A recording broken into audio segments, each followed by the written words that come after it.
So look, in this video, they said a cancel welfare check uncovered a triple murder.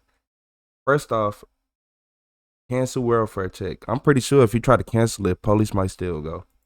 We were out busy. You know, if it's like trying to find a stolen vehicle and a wanted fugitive. We just got. He seemed pretty upset. He was looking for Vic when we were up there the other day. Yeah. Do you know a Kane Mays? Yeah, I do know him. That's part of the problem.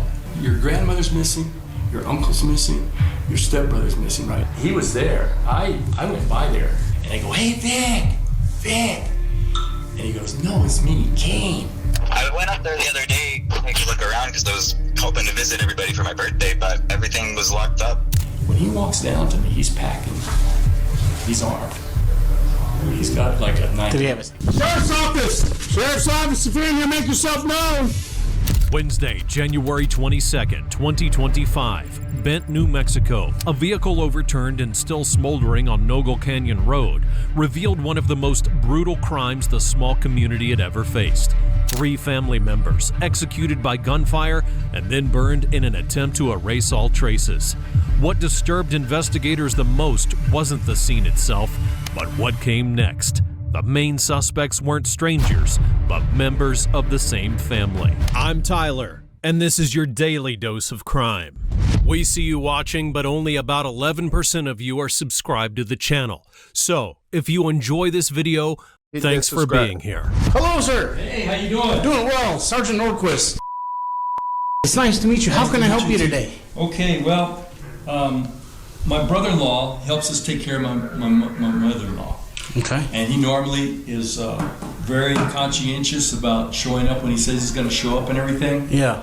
And we have this, we schedule him. We've been taking care of my mother-in-law for 7 years. Okay. She's 92 years old. So anyway, we normally communicate quite a bit during the week and stuff, And he was scheduled to work the 19th, the 20th, and the 21st, okay? Okay. And my mother-in-law was in the hospital. She got out on the 8th. And he was supposed to have worked those days.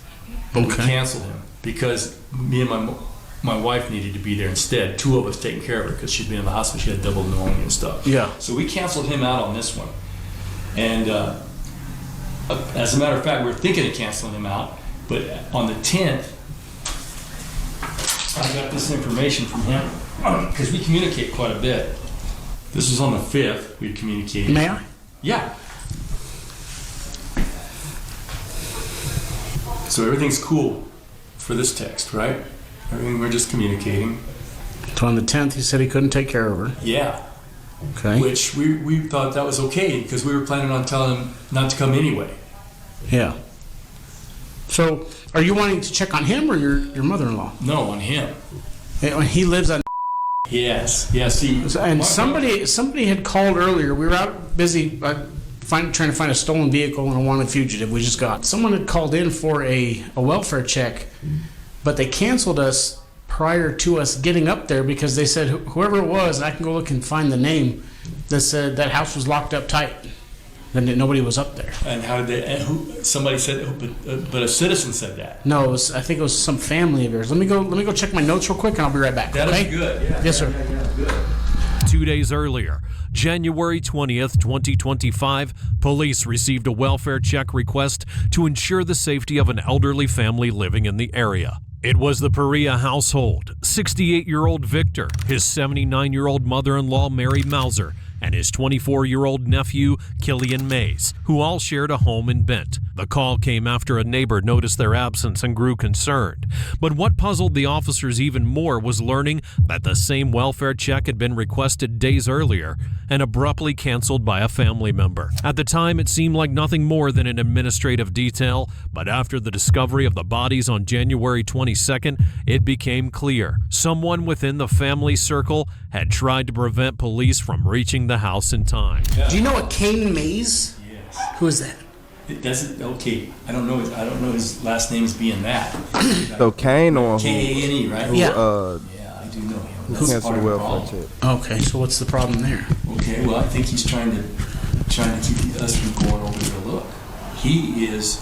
The house is owned by his father, His father, but he has a... See, I never knew whether Kane had his dad's name or something else. It's Mays, huh? Yeah.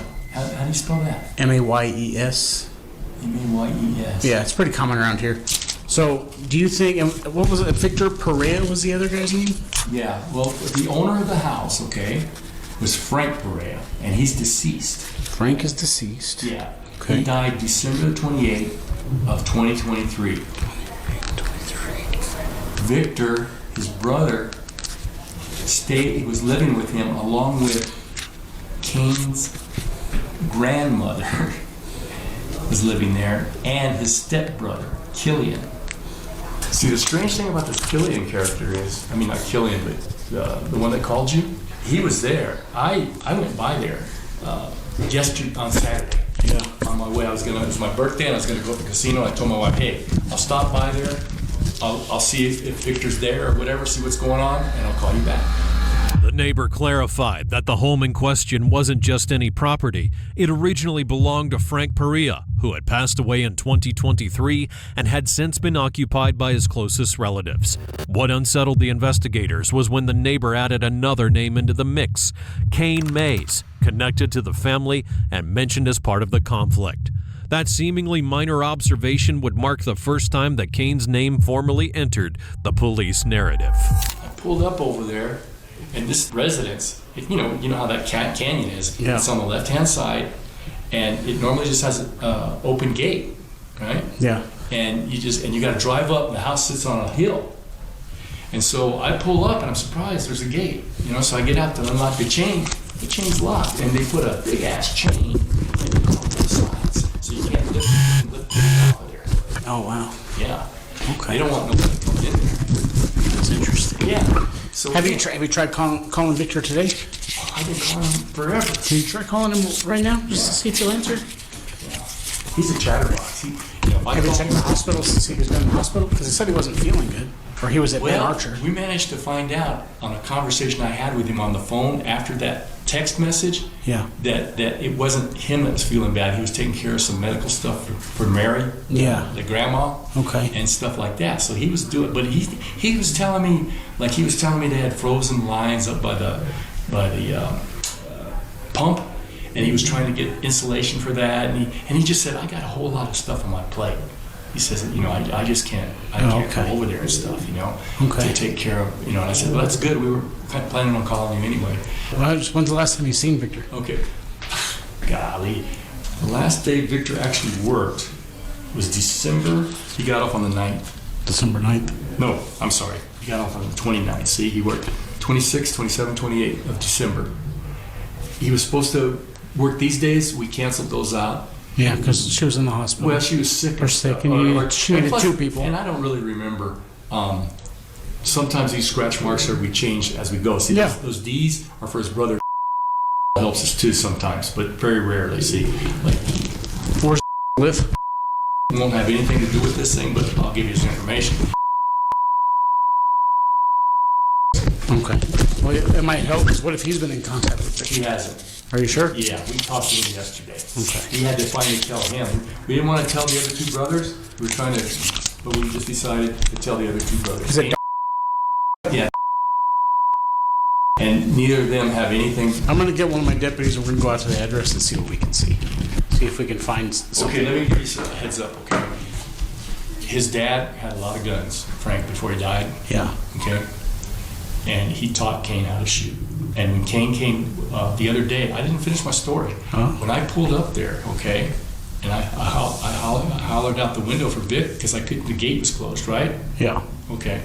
I looked up there, and there's a flat spot. Cars parked by the garage. It's like a cliff going up like that, and somebody walked by.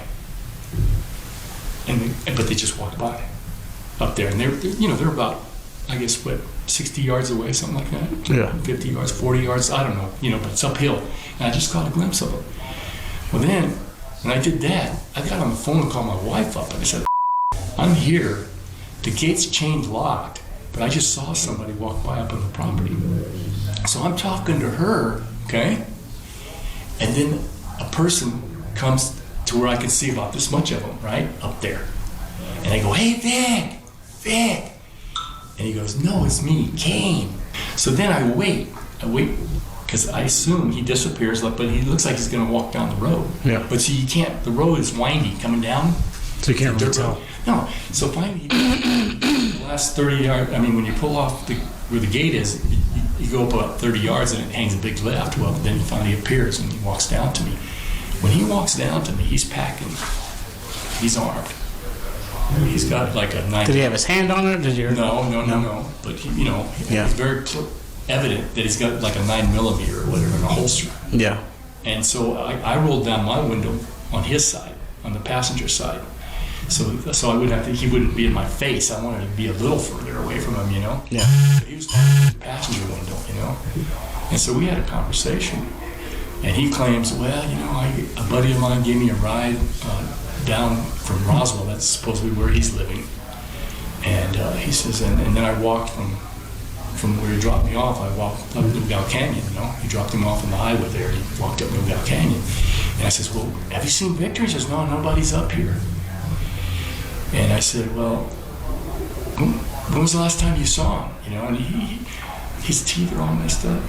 Like either really bad cigarette smoking or maybe okay. No, a lot of them teeth like that. And he just didn't make no sense. And he didn't have he wasn't curious about where they were or nothing. I kept asking him. My wife was listening on the phone. She was asking, look, we're just trying to, and he was talking about like, he said, we need to get together and have a barbecue. When the neighbor later told officers that he had encountered Kane Mays on the property, the man was armed, a detail that took on an entirely different weight. It wasn't just that Kane was there. It showed that he had no concern whatsoever for the missing residents. Investigators already knew that Frank had owned several firearms and had taught Kane how to use them before his death in 2023. The presence of Kane Mays with a weapon holstered at his side was not incidental. It confirmed he had both access and training. And what may have seemed like odd behavior to a neighbor, inviting someone over for a cookout amidst the uncertainty, looked far more dark to the investigators. A man with weapons, no clear explanation, and no visible worry about the disappearance of his relatives. That contrast would solidify for the first time direct suspicion that Kane Mays had been involved in what would soon be revealed a triple homicide. Some weird totally unrelated to why you were there and what you were asking about? Yeah. Okay. So look, like everybody family got like the main family characters. You got your aunt and uncles, but then you got distant aunts and uncles, and they still got family, and they still got their little trees. So look, just imagine that you are in one of them trees, and then about 4 out of 5 of the people go missing out of one of the trees, and then only one of them alive or 2 of them alive. You can account for one of them. Why would you not check the other person? It's called like, I don't know. I don't know. My brain worked different. I guess it actually works because I would have instantly like, okay, who else be around them? Okay, have you looked in that okay, Kane? Oh, they taught him how to shoot at a young age? Okay, like that's just me though. I don't know. If I were you, I would go if there were more than 2 guys because the process of elimination is this. If there were any like rifles and stuff like that where he could be, I don't know. And see, I talked to my son. He's not retired, but he was in the military. Did 2 tours over there in Iraq. And the background with it is this: he's illegitimate from Frank. But when his mom died, she was an addict and she had cancer and stuff. She convinced Frank. Frank went up to Indiana and got Kane, Killian, and his girlfriend's, Kane's mom's mother, and brought him down to live with him down there. And that's where they were living. And then about 4 or 5 years ago, Kane left and didn't have any communication at all with the people. Supposedly, he was in Canada. We don't know for sure. We do know that he had a lot of computer stuff, and that Frank, his dad, mailed him all that stuff. Now we don't know for sure whether he mailed it to Canada or whether he mailed it to somewhere else, like he was living stateside or whatever. Yeah. But and this kid didn't have any communication whatsoever with anybody, as far as we know. And then after But you just said the dad mailed stuff to him. How didn't he have communication? Okay. He catches wind that Frank's died.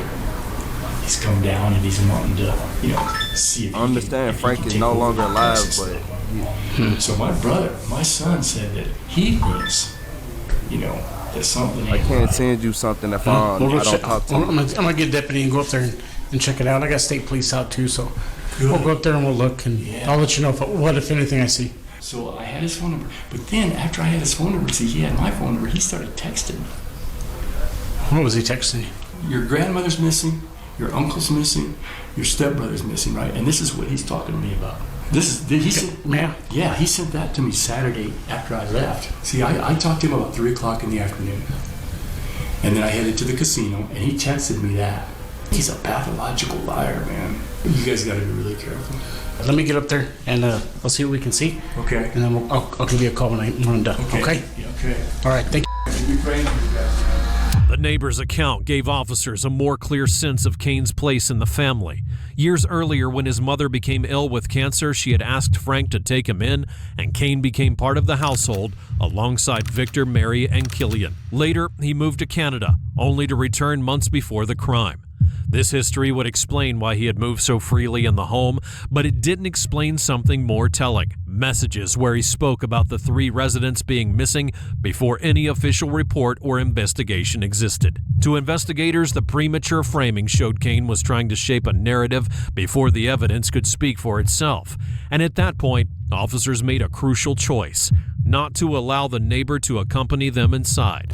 Whatever they found would have to be preserved under strict chain of custody protocol in what was already shaping up to be a multiple homicide case. That neighbor, So one man. of the vehicles, he said there's 2 Subarus, a 2007. That neighbor knew what he was talking about.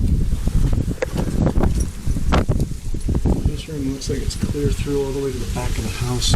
Rooms over on that side. Hallway this way. I don't see any signs of struggle or weird stains. Yeah, let's go around the other way. It looks like it goes around the back. It was locked, but not latched. 203 basin.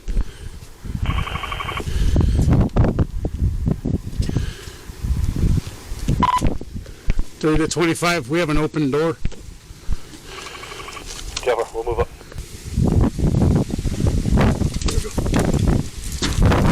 Sheriff's office! Sheriff's office, if you're in here, make yourself known! Everybody's body cam on? Yep. Well, it should be if we walk past your unit. Hold on right there. Your unit turns everybody's on. I got several hallways to the left. I'm gonna punch forward. Okay. Good. Check this out. You got a room to your left on the outside, Pete. We're on the left side. They're on the. Good. Where the hell does that go? I don't know. Okay. Who coming out? Coming out. Tim. There. Eesh.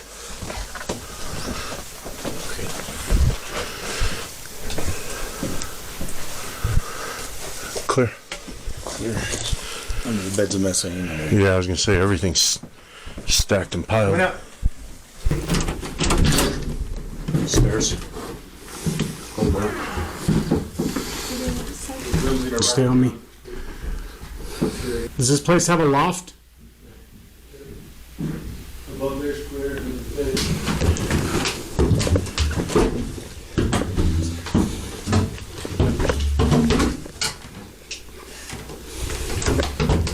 Good. Long basement door to the right. Okay, coming in. Just want your step. I'm gonna punch forward. You look right. Good.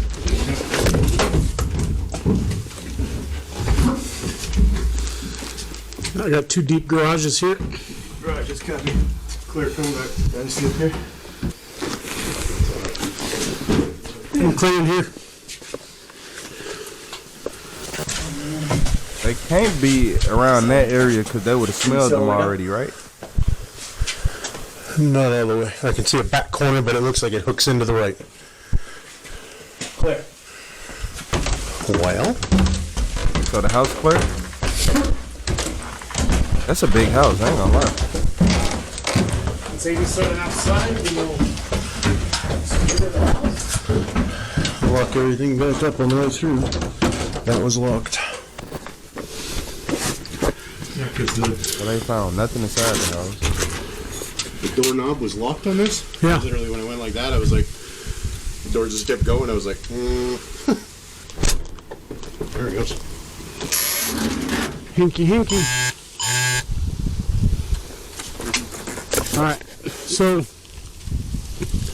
it's 87. It's 87 over here. What the hell? There it goes. Hinky, hinky. All right, so 87 over here. Yeah. Yeah. That wind is just howling right around this house. Whew. Okay. When investigators searched the residence, they found signs that ruled out possibility of abandonment. In the kitchen, a bullet hole and blood traces, and in other rooms, fresh stains and bloody clothing hidden in bags that reeked of cleaning products. The family's vehicles were missing, and for the investigators, these clues would paint a more clear picture. Violence had taken place inside the home, and someone attempted to erase the evidence. Hello. Hello? Hi, this is Sergeant Holquist at the Sheriff's Office. Is this Mr. Mays? Yes, sir. How are you? Doing well. Your first name is Kane, correct? Yes, sir. Okay. The reason why I'm calling is in regards... earlier this morning, you had contacted our office to do a welfare check on a family member? That's correct. Okay. Who is that family member to you? It's my grandmother. Your grandmother? Who lives up there with your grandmother at... That would be an uncle of mine and my brother. I haven't heard back from anyone for about a month or so. But, yes. When was the last time you were at the property? I went up there the other day to take a look around because I was hoping to visit everybody for my birthday, but everything was locked up and they were out, so Okay. I wasn't able to stay or hang out because it's kind of a long trek for me. Yeah. You didn't go up there today? We stopped by, the gate was closed, so we just kind of assumed they hadn't come back yet. Do you have any information on them? Do you have any information on them attempting to move anywhere? I was told that my brother and my grandmother are planning to move soon. That was kind of why I was hoping to see them beforehand because they're going even further out. They're going to be up in Albuquerque. Do you know a Mr. Yes, sir. Okay. And what's your relationship? He's kind of like an uncle-in-law. So his wife is your family? Yes, sir. Okay. So the reason why I'm calling is we went up to that address because Mr. stopped by. And he wanted us to do a welfare check up there as well. Yeah, he was the one who recommended that we give you guys a call. He seemed pretty upset. He was looking for Vic when we were up there the other day. And he was... I'm not gonna lie to y'all. If Kane did this dude right here can fool me. For Vic when we were up there the other day. And he was, like, kind of really mad. But... Yeah, I guess Victor's been helping take care of your grandmother? Yes, sir. She's down in Alamogordo. He's a good liar. She's in Alamogordo. I can't believe he did it. But Yes, sir. Okay. That's my grandma Delia. So he wanted us to do a welfare check on the residence, and we went up there, and the eastern door was locked but not closed all the way, if that makes sense. Eastern door. Is that the front door or the one? That's the one that's kind of off to the side by the garage, or not the garage, the little parking spots. Okay, yeah. So we went inside the residence to make sure that nobody was hurt or injured, and then nothing was broken into. We didn't see any signs of struggle or any signs of foul play. So we secured the door on our way out. I'm just letting you know that did take place. Okay, thank you, sir. I really appreciate that. I see back in November you had contacted the sheriff's office in regards to squatters and families staying in the residence. Yes, it was reported to me that a bunch of my late father's property has gone missing. He was the homeowner. Yeah, Frank? Yes, sir. Okay. My condolences for your loss. I do apologize. So whatever happened with that? I never heard back. I've tried contacting a few different times, and I'm supposed to be hooked up. I have the officer's information written down. I have his number somewhere. But he was supposed to kind of look into it for me, because I know I have a list of some of the stuff that is missing, and I know supposedly where some of it went, but I don't know anything for certain. Okay. It's just assumptions at this point, is that what you're saying? It's what Victor's told me. Was Victor involved with the removal of said property? I believe so. Okay. Did you text Mr. at all today? I did. Okay. What was in that text message? Just a second, I can pull it up here on my phone. I mentioned that we stopped by, and I had given you guys a call, and everything was okay. Well, who told you that everything was okay? The dispatch coordinator. I don't remember her name. Because the information that I got was that you called back and said you went up there and everything was okay. Correct. Now, what was in that text message to Mr. That's what I'm confused with, because he showed me the text message, but I didn't know if I misunderstood what you had sent to him. For the investigators, Kane's inconsistencies were no longer slips of memory, but deliberate attempts to mislead. Talking about inherited property while 3 family members were unaccounted for was unsettling. It shifted the case toward a possible motive rooted in family inheritance disputes. Each of his statements seemed to be crafted to retroactively justify his presence at the property, when in reality, they only left a more obvious trail of manipulation. You want to know what I think? Because look, from the beginning of the video, because this happened a lot, I think that Kane was mad that his father died and left the house, and he probably wanted the house to himself and all that land to himself. I don't know why, but hey. At this point, police no longer viewed him as a worried relative, but as the prime suspect, someone trying to install his own version of the events before the evidence spoke. They might have. My wording might have been poor. I let him know that I had tried to call you, and the dispatch officer said that you were tied up with, it sounded like a pretty hostile situation, and that if I didn't need you guys to check, I should call back. So I returned that call. Sorry, my phone loads really slow. Shortly after 11. Your number redirects to them, though. Okay, because in the text message, the way that it read to me was that I told you everything was okay. That's why I'm a little bit confused, and it was a little concerning on my part. Because the way that the text message read on Mr. phone was that you made contact with me, as well, it said Sergeant North. I'm assuming you meant Sergeant Nordquist, and that everything was okay. Is that how your text message reads? Kind of. It did autocorrect and misplace a few things. I wasn't paying full attention to it as I was swiping. I'm with 4 kids, so I get pulled away a lot. I understand. You just see how it looked kind of weird, so that's why we went up there to check and make sure everybody was okay, because the way the text message reads was that you had made contact with me, and I know for sure, and you know for sure that didn't happen, so that way it looked kind of weird. But you stopped by there earlier, and the gate was locked? Kinda. It's a dummy lock, but yeah, we keep it closed. Okay, and you didn't go onto the property at all? I walk up the, kind of our driveway, if you can call it that, our hill. Were any vehicles there? I did a little walk around the house to make sure that, like, none of the windows had been broken. I was kind of hoping that my brother was still there, but... And when you were up there were no signs of any of your other family members? No. They told me the last time that we had talked that I can come by and pick up, like, files, hopefully to help with everything. I mean, it was a trick just trying to get his death certificate sent out. Between that and some of his jewelry tools, because his bench is still there, and that's really sentimental. They've been saying the house is getting foreclosed on and that everything's going to be repossessed or taken. Yeah. Or auctioned off, so I don't want certain things to get looked over and thrown away, like his tools. No, I understand that. So who is supposed to be living in the house right now? Victor?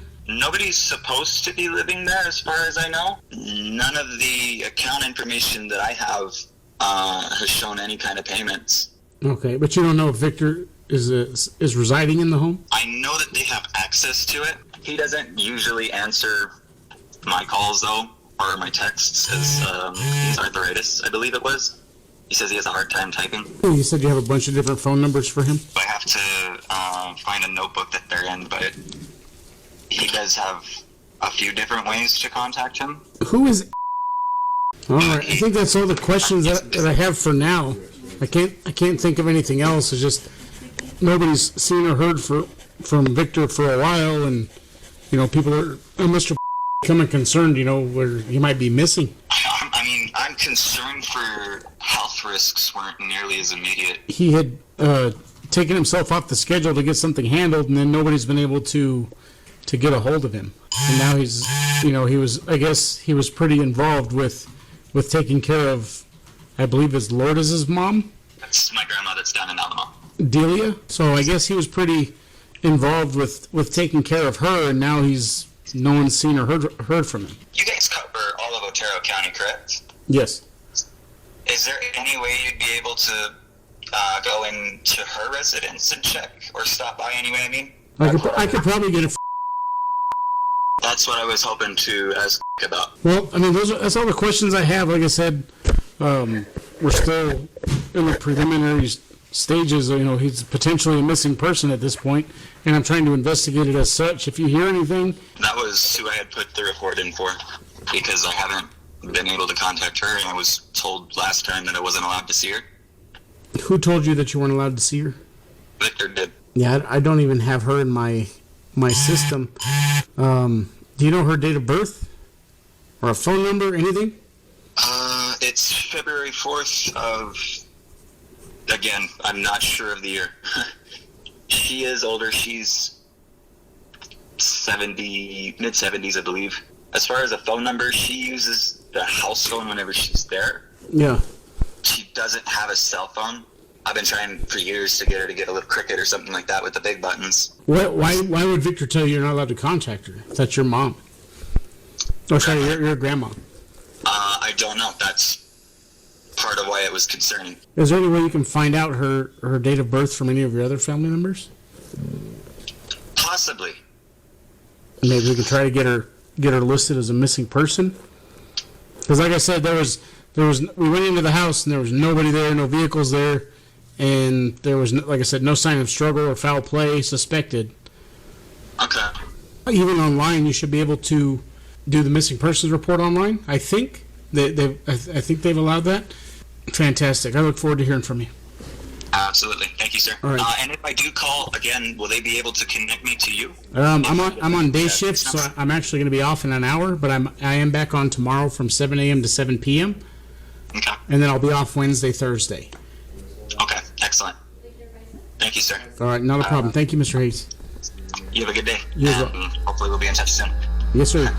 Kane May's contradictions during the January 20th welfare call made it clear to investigators they weren't dealing with a bystander, they were dealing with the prime suspect.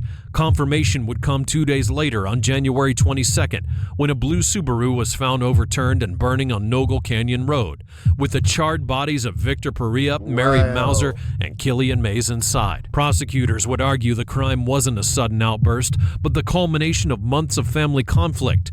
Kane had been integrated into the household after his mother's death and had returned from Canada, demanding a share of his late father's estate. That inheritance dispute, combined with access to weapons and personal tensions in the home, appears to have been the trigger which led him to execute 3 of his own relatives. The case also drew in his half-sister, 28-year-old Cassandra Douglas, who had no prior criminal record.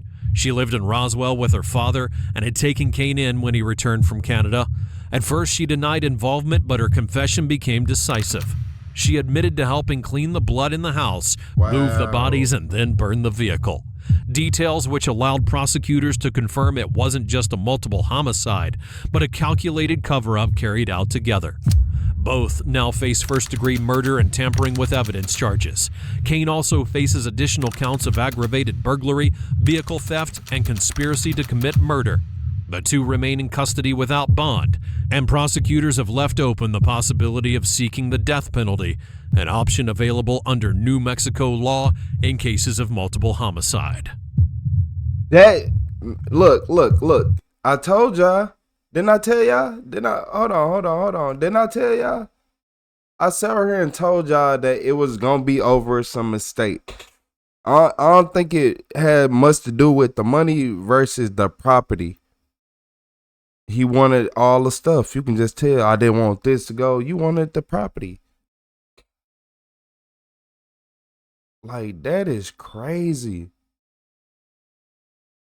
Hey, that goes to show some people really go that crazy just to get, anything in life. I ain't gonna lie to you. Then the girlfriend came over. The girlfriend what really threw me off. I'm like, you helped? Or whoever you are. I don't know who you are. But you was from Canada. Like, why is you doing, like, nah. Don't be, let these Americans ruin you. Yep, I'm acting like that towards Americans because y'all know how we are. Just like how they be like, oh, ghetto this, ghetto that. We are literally the ghetto of the world. Like, yeah. Yup. No matter how proper you are here, you the ghetto of the world. No matter how much you try to do all that. Too bad. Florida exists in the United States, and we got to deal with it now. We all have to deal with it. But, man, look, I'm finna go ahead and get up out of here, man. This is crazy. Watch out for them family feuds. Sometimes it's better just leave. Sometimes if you feel like you got to just go, like, leave. Because I am. I don't know why he even did that. Like, why the ground, like, oh, man. Well, Mary, like, come on, man. Look, yeah, hit that like and subscribe button. This a lot to take in. The girlfriend threw me off. Did the girlfriend throw y'all off too? Okay, make sure, yeah. Hey, hit that like button if the girlfriend threw y'all off, because that right there, I did not expect that. Hey, y'all, I'm finna go ahead and end the live. It was like a quick live, like, what was it, hour and 20 minutes? So, yeah, man, it's a quick live. I will be hopping on live again later, man. Make sure y'all stay up, stay blessed, man. RetroTheCeo, we out of here, man.